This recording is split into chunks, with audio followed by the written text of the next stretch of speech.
A newcomer must sit. "Come in," said he. The man who entered was young, some 22 at the outside, well-groomed and trimly clad, with something of refinement and delicacy in his bearing. The streaming umbrella which he held in his hand, and his long shining waterproof told of the fierce weather through which he had come. He looked about him anxiously in the glare of the lamp, and I could see that his face was pale and his eyes heavy, like those of a man who is weighed down with some great anxiety. "I owe you an apology," he said, raising his golden pince-nez to his eyes. "I trust that I am not intruding. I fear that I have brought some traces of the storm and rain into your snug chamber." "Give me your coat and umbrella," said Holmes. "They may rest here on the hook and will be dry presently." "You have come up from the southwest, I see." "Yes, from Horsham. That clay and chalk mixture which I see upon your toe caps is quite distinctive. I have come for advice." "That is easily got." "And help." "That is not always so easy." "I have heard of you, Mr. Holmes. I heard from Major Prendergast how you saved him in the Tankerville Club scandal." "Ah, of course. He was wrongfully accused of cheating at cards. He said that you could solve anything. He said too much. That you are never beaten." "I have been beaten 4 times, 3 times by men, and once by a woman. But what is that compared with the number of your successes? It is true that I have been generally successful. Then you may be so with me. I beg that you will draw your chair up to the fire and favor me with some details as to your case. It is no ordinary one. None of those which come to me are. I am the last court of appeal. And yet I question, sir, whether, in all your experience, you have ever listened to a more mysterious and inexplicable chain of events than those which have happened in my own family." "You fill me with interest," said Holmes. "Pray give us the essential facts from the commencement, and I can afterwards question you as to those details which seem to me to be most important." The young man pulled his chair up and pushed his wet feet out towards the blaze. "My name," said he, "is John Openshaw, but my own affairs have, as far as I can understand, little to do with this awful business. It is a hereditary matter, so in order to give you an idea of the facts, I must go back to the commencement of the affair. You must know that my grandfather had 2 sons, my uncle Elias and my father Joseph. My father had a small factory at Coventry, which he enlarged at the time of the invention of bicycling. He was a patentee of the Openshaw unbreakable tire, and his business met with such success that he was able to sell it and to retire upon a handsome competence. My uncle Elias emigrated to America when he was a young man and became a planter in Florida, where he was reported to have done very well. At the time of the war he fought in Jackson's army, and afterwards under Hood, where he rose to be a colonel. When Lee laid down his arms my uncle returned to his plantation, where he remained for 3 or 4 years. About 1869 or 1870 he came back to Europe and took a small estate in Sussex, near Horsham. He had made a very considerable fortune in the States, and his reason for leaving them was his aversion to the Negroes, and his dislike of the Republican policy in extending the franchise to them. He was a singular man, fierce and quick-tempered, very foul-mouthed when he was angry, and of a most retiring disposition. During all the years that he lived at Horsham, I doubt if ever he set foot in the town. He had a garden and 2 or 3 fields round his house, and there he would take his exercise, though very often for weeks on end he would never leave his room. He drank a great deal of brandy and smoked very heavily, but he would see no society and did not want any friends, not even his own brother. He didn't mind me, in fact, he took a fancy to me, for at the time when he saw me first I was a youngster of 12 or so. This would be in the year 1878, after he had been 8 or 9 years in England. He begged my father to let me live with him, and he was very kind to me in his way. When he was sober he used to be fond of playing backgammon and draughts with me, and he would make me his representative both with the servants and with the tradespeople, so that by the time that I was 16 I was quite master of the house.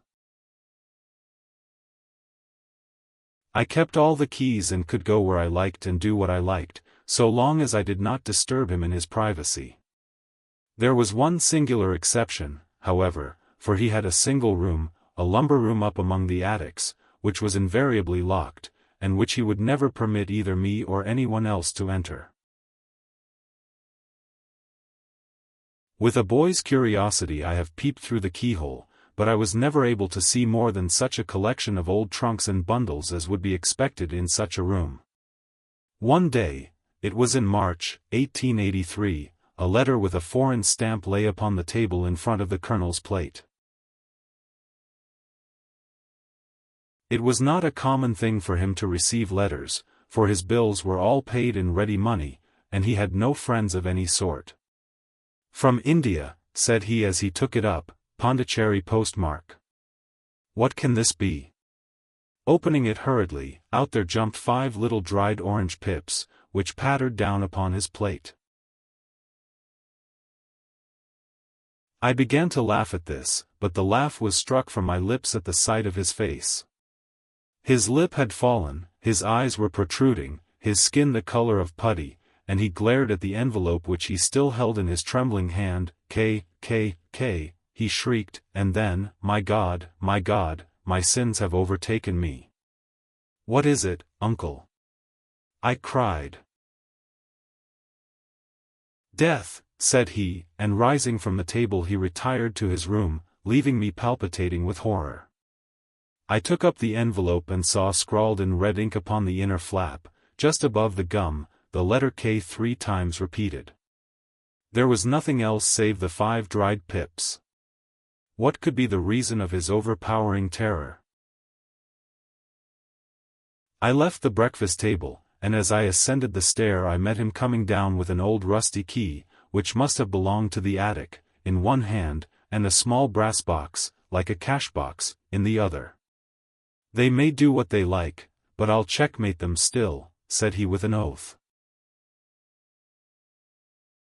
"Tell Mary that I shall want a fire in my room today, and send down to Fordham, the Horsham lawyer." I did as he ordered, and when the lawyer arrived I was asked to step up to the room. The fire was burning brightly, and in the grate there was a mass of black, fluffy ashes, as of burned paper, while the brass box stood open and empty beside it. As I glanced at the box I noticed, with a start, that upon the lid was printed the treble K which I had read in the morning upon the envelope. "I wish you, John," said my uncle, "to witness my will. I leave my estate, with all its advantages and all its disadvantages, to my brother, your father, whence it will, no doubt, descend to you. If you can enjoy it in peace, well and good.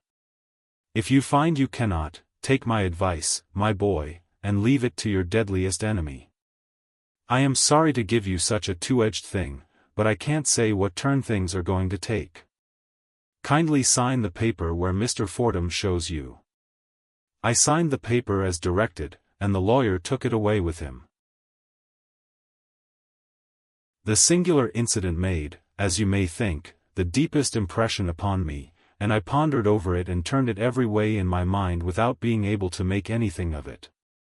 Yet I could not shake off the vague feeling of dread which it left behind, though the sensation grew less keen as the weeks passed and nothing happened to disturb the usual routine of our lives.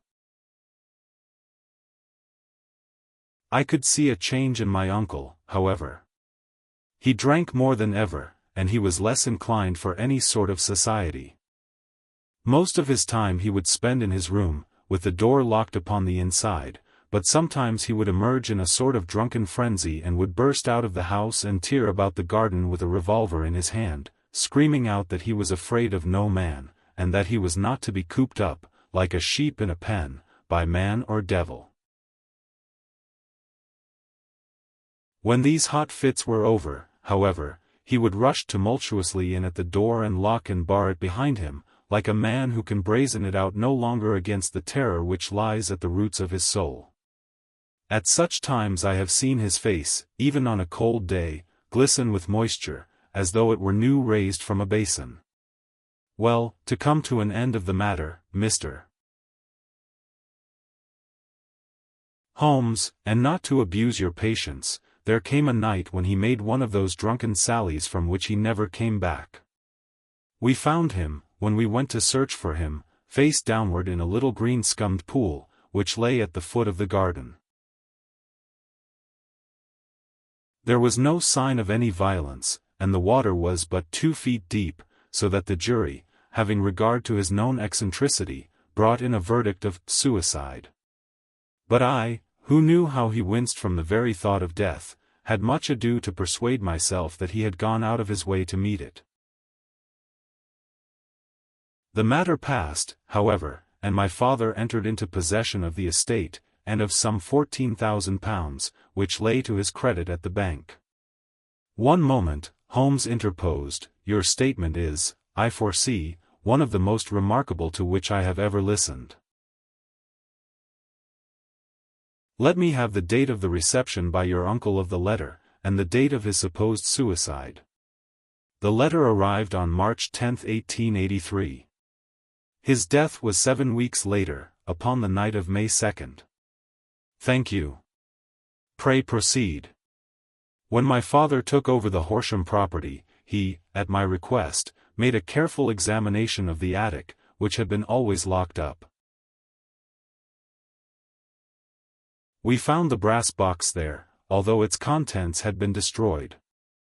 On the inside of the cover was a paper label, with the initials of K. repeated upon it, and letters, memoranda, receipts, and a register written beneath. These, we presume, indicated the nature of the papers which had been destroyed by Colonel Openshaw. For the rest, there was nothing of much importance in the attic save a great many scattered papers and notebooks bearing upon my uncle's life in America. Some of them were of the war time and showed that he had done his duty well and had borne the repute of a brave soldier. Others were of a date during the reconstruction of the Southern States, and were mostly concerned with politics, for he had evidently taken a strong part in opposing the carpetbag politicians who had been sent down from the North. Well, it was the beginning of '84 when my father came to live at Horsham, and all went as well as possible with us until the January of '85. On the 4th day after the New Year I heard my father give a sharp cry of surprise as we sat together at the breakfast table. There he was, sitting with a newly opened envelope in one hand and 5 dried orange pips in the outstretched palm of the other one. He had always laughed at what he called my cock and bull story about the colonel, but he looked very scared and puzzled now that the same thing had come upon himself. "Why, what on earth does this mean, John?" he stammered. My heart had turned to lead. "It is K, said I. He looked inside the envelope. "So it is," he cried. "Here are the very letters. But what is this written above them?" "Put the papers on the sundial," I read, peeping over his shoulder. "What papers? What sundial?" he asked. "The sundial in the garden." "There is no other," said I, "but the papers must be those that are destroyed." "Pooh," said he, gripping hard at his courage. "We are in a civilized land here, and we can't have tomfoolery of this kind. Where does the thing come from?" "From Dundee," I answered, glancing at the postmark. "Some preposterous practical joke," said he. "What have I to do with sundials and papers?" I shall take no notice of such nonsense.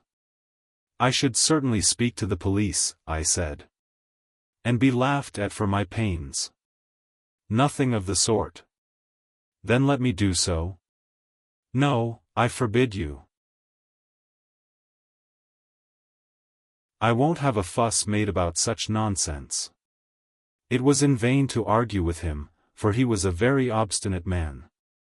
I went about, however, with a heart which was full of forebodings. On the third day after the coming of the letter my father went from home to visit an old friend of his, Major Freebody, who is in command of one of the forts upon Portsdown Hill.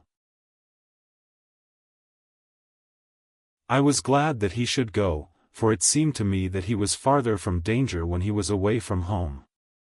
In that, however, I was in error. Upon the second day of his absence I received a telegram from the Major, imploring me to come at once. My father had fallen over one of the deep chalk pits which abound in the neighborhood, and was lying senseless, with a shattered skull. I hurried to him, but he passed away without having ever recovered his consciousness. He had, as it appears, been returning from Fareham in the twilight, and as the country was unknown to him, and the chalk pit unfenced, the jury had no hesitation in bringing in a verdict of death from accidental causes.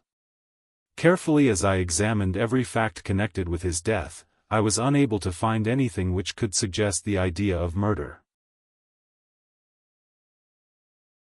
There were no signs of violence, no footmarks, no robbery, no record of strangers having been seen upon the roads. And yet I need not tell you that my mind was far from at ease, and that I was well nigh certain that some foul plot had been woven round him. In this sinister way I came into my inheritance. You will ask me why I did not dispose of it. I answer, because I was well convinced that our troubles were in some way dependent upon an incident in my uncle's life, and that the danger would be as pressing in one house as in another. It was in January, '85, that my poor father met his end, and 2 years and 8 months have elapsed since then. During that time I have lived happily at Horsham, and I had begun to hope that this curse had passed away from the family, and that it had ended with the last generation. I had begun to take comfort too soon, however. Yesterday morning the blow fell in the very shape in which it had come upon my father. The young man took from his waistcoat a crumpled envelope, and turning to the table he shook out upon it 5 little dried orange pips. "This is the envelope," he continued. "The postmark is London, Eastern Division. Within are the very words which were upon my father's last message, K, and then, put the papers on the sundial." "What have you done?" asked Holmes. "Nothing." "Nothing?" To tell the truth, he sank his face into his thin, white hands. I have felt helpless. I have felt like one of those poor rabbits when the snake is writhing towards it. I seem to be in the grasp of some resistless, inexorable evil, which no foresight and no precautions can guard against. "Tut! Tut!" cried Sherlock Holmes. "You must act, man, or you are lost. Nothing but energy can save you. This is no time for despair. I have seen the police. Ah! But they listened to my story with a smile. I am convinced that the inspector has formed the opinion that the letters are all practical jokes, and that the deaths of my relations were really accidents, as the jury stated, and were not to be connected with the warnings." Holmes shook his clenched hands in the air. "Incredible imbecility," he cried. "They have, however, allowed me a policeman, who may remain in the house with me. Has he come with you tonight?" "No. His orders were to stay in the house." Again Holmes raved in the air. "Why did you come to me?" he said, "and, above all, why did you not come at once?" "I did not know." It was only today that I spoke to Major Prendergast about my troubles and was advised by him to come to you. It is really 2 days since you had the letter. We should have acted before this. You have no further evidence, I suppose, than that which you have placed before us, no suggestive detail which might help us? There is one thing, said John Openshaw. He rummaged in his coat pocket, and, drawing out a piece of discolored, blue-tinted paper, he laid it out upon the table. I have some remembrance, said he, that on the day when my uncle burned the papers I observed that the small, unburned margins which lay amid the ashes were of this particular color. I found this single sheet upon the floor of his room, and I am inclined to think that it may be one of the papers which has, perhaps, fluttered out from among the others, and in that way has escaped destruction. Beyond the mention of pips, I do not see that it helps us much. I think myself that it is a page from some private diary. The writing is undoubtedly my uncle's. Holmes moved the lamp, and we both bent over the sheet of paper, which showed by its ragged edge that it had indeed been torn from a book. It was headed, March, 1869, and beneath were the following enigmatical notices: 4th, Hudson came. Same old platform. 7th, set the pips on Macaulay, Paramore, and John Swain of St. Augustine. 9th. Macaulay cleared. 10th, John Swain cleared. 12th, visited Paramore. All well. Thank you, said Holmes, folding up the paper and returning it to our visitor. And now you must on no account lose another instant. We cannot spare time even to discuss what you have told me. You must get home instantly and act. What shall I do? There is but one thing to do. It must be done at once. You must put this piece of paper which you have shown us into the brass box which you have described. You must also put in a note to say that all the other papers were burned by your uncle, and that this is the only one which remains. You must assert that in such words as will carry conviction with them. Having done this, you must at once put the box out upon the sundial, as directed. Do you understand? Entirely. Do not think of revenge, or anything of the sort, at present. I think that we may gain that by means of the law, but we have our web to weave, while theirs is already woven. The first consideration is to remove the pressing danger which threatens you. The second is to clear up the mystery and to punish the guilty parties. I thank you, said the young man, rising and pulling on his overcoat. You have given me fresh life and hope. I shall certainly do as you advise. Do not lose an instant. And, above all, take care of yourself in the meanwhile, for I do not think that there can be a doubt that you are threatened by a very real and imminent danger. How do you go back? By train from Waterloo. It is not yet 9. The streets will be crowded, so I trust that you may be in safety. And yet you cannot guard yourself too closely. I am armed. That is well. Tomorrow I shall set to work upon your case. I shall see you at Horsham, then? No, your secret lies in London. It is there that I shall seek it.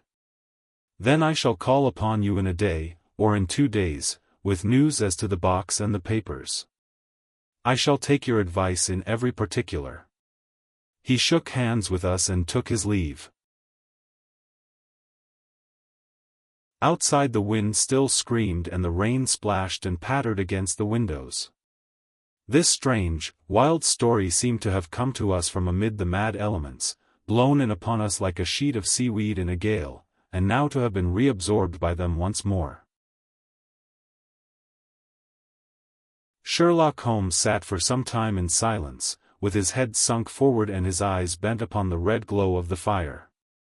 Then he lit his pipe, and leaning back in his chair he watched the blue smoke rings as they chased each other up to the ceiling. "I think, Watson," he remarked at last, "that of all our cases we have had none more fantastic than this. Save, perhaps, the sign of 4. Well, yes. Save, perhaps, that. And yet this John Openshaw seems to me to be walking amid even greater perils than did the Sholtos. But have you," I asked, "formed any definite conception as to what these perils are?" "There can be no question as to their nature," he answered. "Then what are they? Who is this K, and why does he pursue this unhappy family?" Sherlock Holmes closed his eyes and placed his elbows upon the arms of his chair, with his fingertips together. "The ideal reasoner," he remarked, "would, when he had once been shown a single fact in all its bearings, deduce from it not only all the chain of events which led up to it but also all the results which would follow from it." As Cuvier could correctly describe a whole animal by the contemplation of a single bone, so the observer who has thoroughly understood one link in a series of incidents should be able to accurately state all the other ones, both before and after. We have not yet grasped the results which the reason alone can attain to. Problems may be solved in the study which have baffled all those who have sought a solution by the aid of their senses. To carry the art, however, to its highest pitch, it is necessary that the reasoner should be able to utilize all the facts which have come to his knowledge, and this in itself implies, as you will readily see, a possession of all knowledge, which, even in these days of free education and encyclopedias, is a somewhat rare accomplishment.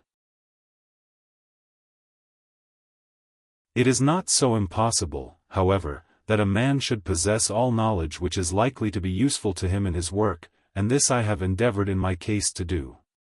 If I remember rightly, you on one occasion, in the early days of our friendship, defined my limits in a very precise fashion. "Yes," I answered, laughing. "It was a singular document. Philosophy, astronomy, and politics were marked at 0, I remember. Botany variable, geology profound as regards the mud stains from any region within 50 miles of town, chemistry eccentric, anatomy unsystematic, sensational literature and crime records unique, violin player, boxer, swordsman, lawyer, and self-poisoner by cocaine and tobacco. Those, I think, were the main points of my analysis." Holmes grinned at the last item. "Well," he said, "I say now, as I said then, that a man should keep his little brain attic stocked with all the furniture that he is likely to use, and the rest he can put away in the lumber room of his library, where he can get it if he wants it. Now, for such a case as the one which has been submitted to us tonight, we need certainly to muster all our resources. Kindly hand me down the letter K of the American Encyclopedia which stands upon the shelf beside you. Thank you. Now let us consider the situation and see what may be deduced from it. In the first place, we may start with a strong presumption that Colonel Openshaw had some very strong reason for leaving America. Men at his time of life do not change all their habits and exchange willingly the charming climate of Florida for the lonely life of an English provincial town. His extreme love of solitude in England suggests the idea that he was in fear of someone or something, so we may assume as a working hypothesis that it was fear of someone or something which drove him from America. As to what it was he feared, we can only deduce that by considering the formidable letters which were received by himself and his successors. Did you remark the postmarks of those letters? The first was from Pondicherry, the second from Dundee, and the third from London. From East London. What do you deduce from that? They are all seaports. That the writer was on board of a ship. Excellent. We have already a clue.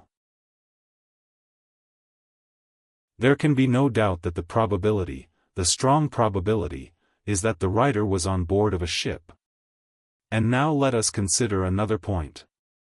In the case of Pondicherry, 7 weeks elapsed between the threat and its fulfillment. In Dundee it was only some 3 or 4 days. Does that suggest anything? A greater distance to travel. But the letter had also a greater distance to come. Then I do not see the point. There is at least a presumption that the vessel in which the man or men are is a sailing ship. It looks as if they always send their singular warning or token before them when starting upon their mission. You see how quickly the deed followed the sign when it came from Dundee. If they had come from Pondicherry in a steamer they would have arrived almost as soon as their letter. But, as a matter of fact, 7 weeks elapsed. I think that those 7 weeks represented the difference between the mail boat which brought the letter and the sailing vessel which brought the writer. It is possible. More than that. It is probable. And now you see the deadly urgency of this new case, and why I urged young Openshaw to caution. The blow has always fallen at the end of the time which it would take the senders to travel the distance. But this one comes from London, and therefore we cannot count upon delay. Good God! I cried. What can it mean, this relentless persecution? The papers which Openshaw carried are obviously of vital importance to the person or persons in the sailing ship. I think that it is quite clear that there must be more than one of them. A single man could not have carried out 2 deaths in such a way as to deceive a coroner's jury. There must have been several in it, and they must have been men of resource and determination. Their papers they mean to have, be the holder of them who it may. In this way you see K ceases to be the initials of an individual and becomes the badge of a society. But of what society? Have you never, said Sherlock Holmes, bending forward and sinking his voice, have you never heard of the Ku Klux Klan? I never have. Holmes turned over the leaves of the book upon his knee. Here it is, said he presently, Ku Klux Klan. A name derived from the fanciful resemblance to the sound produced by cocking a rifle. This terrible secret society was formed by some ex-Confederate soldiers in the southern states after the Civil War, and it rapidly formed local branches in different parts of the country, notably in Tennessee, Louisiana, the Carolinas, Georgia, and Florida. Its power was used for political purposes, principally for the terrorizing of the Negro voters and the murdering and driving from the country of those who were opposed to its views. Its outrages were usually preceded by a warning sent to the marked man in some fantastic but generally recognized shape, a sprig of oak leaves in some parts, melon seeds or orange pips in others. On receiving this the victim might either openly abjure his former ways, or might fly from the country. If he braved the matter out,